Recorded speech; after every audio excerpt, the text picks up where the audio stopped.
Hello and welcome to my channel. I'm Debbie, and in today's video, I'm going to give my basic builder's laundry room a makeover.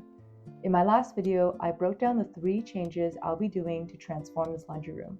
And I also created a cardboard mock-up to see how everything would come together. That mock-up actually helped me catch a few details I needed to change to get that elevated built-in look I wanted. So if you haven't seen part 1 yet, check it out by clicking the link on your screen now, or you can also find the link in the description box below. Alright, now let's get into the video. For this project, I'll be using a 1/2-inch sheet of plywood because it's a lot cheaper and also a lot lighter.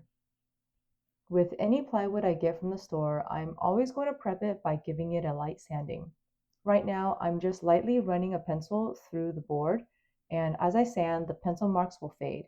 This is just my method of letting me know whether I've sanded an area or not.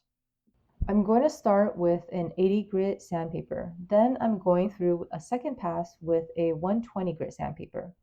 The veneer on this plywood board is really thin, so I'm not going to put much pressure on my sander at all. Instead, I'm just guiding the sander around the board, making sure to get all the areas.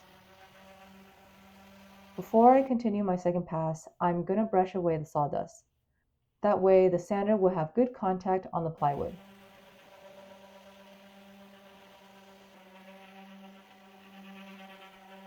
Alright, after the prep work is done, it's time to start cutting this board down. I've already marked where I need to cut, so I'm clamping down a guide for my circular saw. Typically, when you're cutting a large plywood board, you'd have someone or something like a workhorse help you hold the hanging end while you cut. Well, I didn't have either of these things, so yeah, that happened. So for the rest of the board, I switched to cutting on the floor. It's kind of a pain to set up and be hunched over your work, but yeah, it's a lot safer if you're doing this by yourself.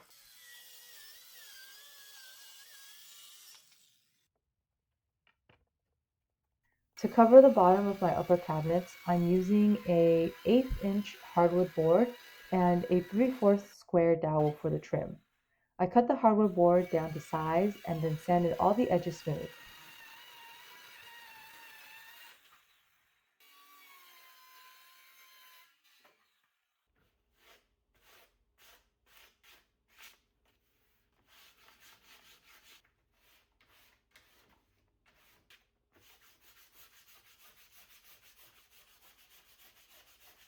Now that all the dirty and dusty work was complete, I wanted to move all my pieces indoors because I was literally baking outside in the summer weather.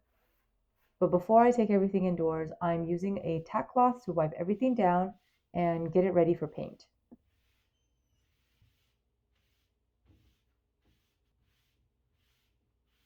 These boards are going to get covered in some type of peel and stick, and I don't trust that it'll stick well directly onto bare wood. So I'm going to seal the wood with some leftover white paint I have in the garage. And I'm using ones with more of a sheen, which is going to be gloss or semi-gloss.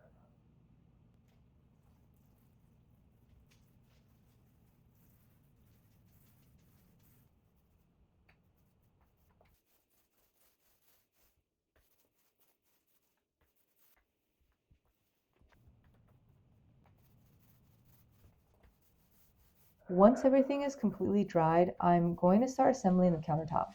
This countertop is going to mimic a solid piece of wood, so to give it that appearance, I'm going to give it some thickness by attaching a 1 1/4 trim to the front.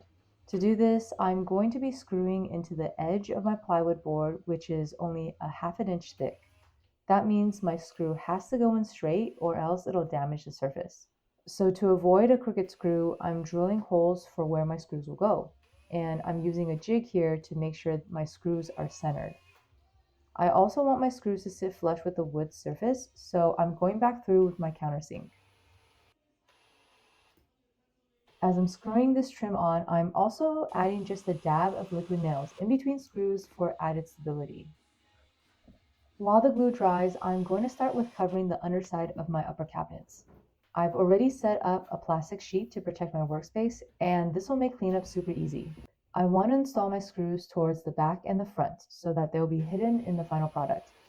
And I'm going to follow the same process of drilling a hole and using my countersink so my screws don't go in crooked and they sit flush with the wood surface. This was actually pretty difficult doing this by myself, but I eventually got it done.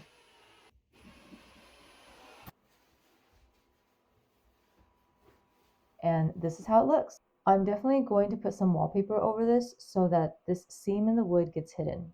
Otherwise, this is looking pretty good. In my last video, we saw that an important detail for getting that custom built-in look is to have a gap in between the countertop and the washer dryer.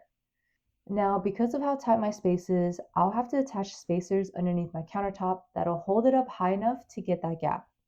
At first, I was planning to use these little wood blocks, but I actually later found out they don't provide enough support because my countertop would bend and flex when I leaned on it.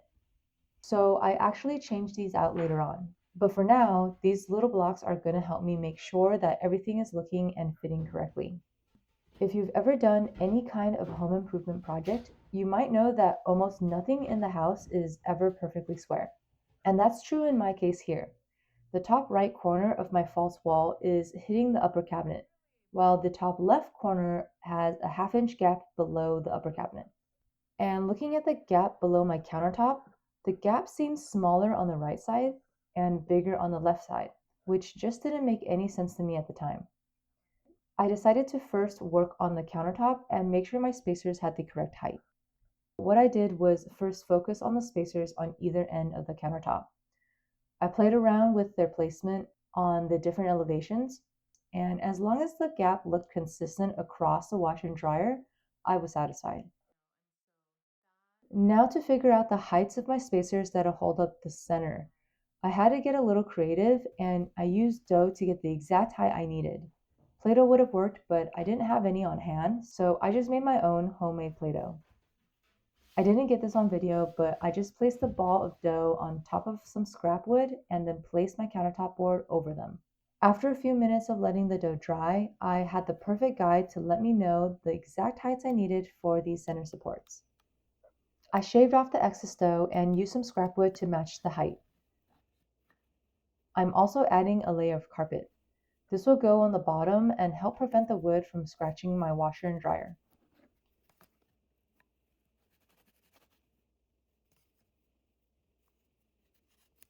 And there, that's the perfect height I need.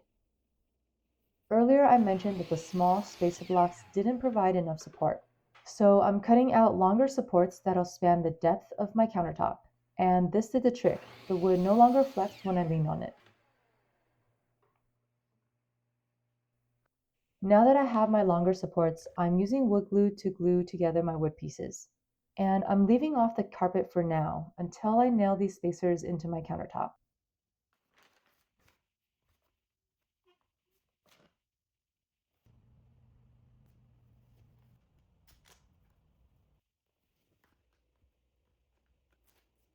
When my wood supports are all dry, I needed to transfer their locations on the washer dryer to the underside of my countertop. And the easiest way I found to do this is simply using double-sided tape.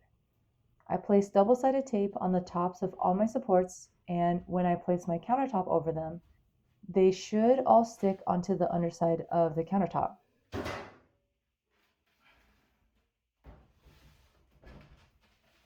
Okay, so 3 out of 4 stuck on. I'm going to screw the end supports on first, making sure that the length of my screw won't penetrate through to the other side. And I'm also going to glue my carpet pieces on with some liquid nail. This way the screw head gets hidden underneath the carpet.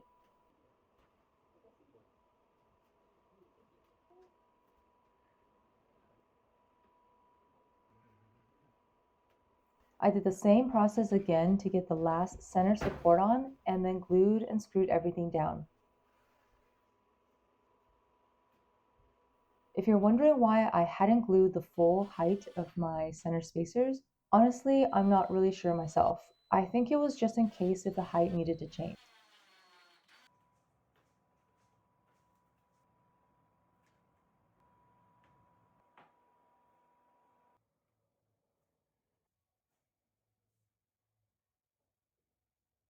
Now that the countertop is done, I can now focus on my false wall. Remember earlier that one corner of the false wall was hitting my upper cabinet? while the other wasn't? Well, that was still happening, and after measuring the height on each side, I found that there was a ½ inch difference.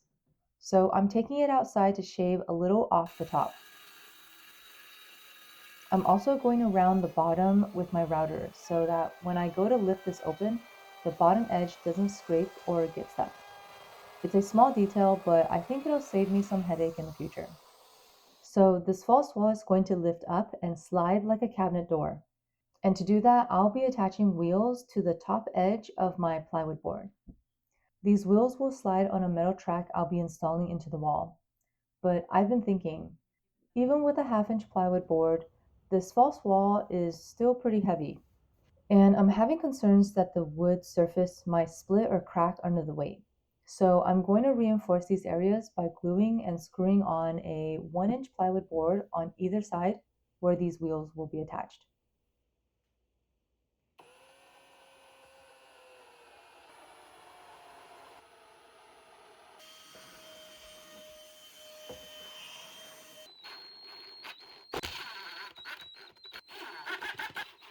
Now to install the wheel, I'm marking on the wall and my false wall where the center of my wheel will get installed.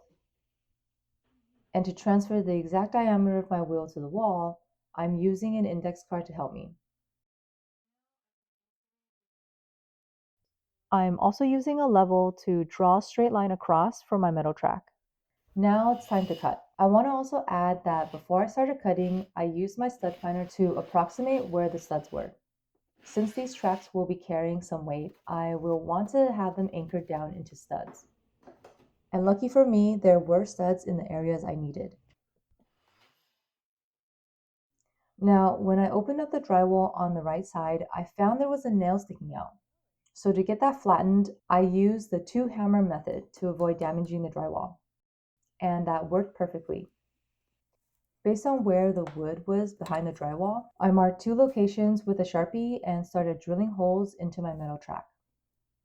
When you're drilling into metal, you want to start with a smaller drill bit, then make the hole bigger with your larger drill bit. This will make the process a lot quicker and easier than just trying to drill with your larger drill bit right off the bat. So on my left track, the holes are going to be really close to the edge. And I came up with a trick to prevent accidentally making a hole out of my track. Using an ink pen, I'm going to mark the center on the back of my drill bit, and I'm going to press down where I want to drill my hole. The ink mark should transfer to the metal, and now I know where to drill. To prevent my drill bit from sliding while I drill, I'm going to make a dent on the center mark by tapping on a screw with my hammer. And now I can start drilling. Alright, these metal tracks all have holes in them. Now I can secure them to the wall.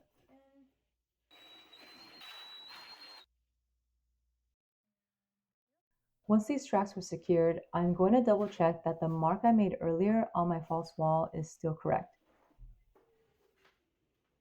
Then I'm screwing down my wheels, making sure they're tight enough that they won't wobble, but loose enough so that they can still spin freely.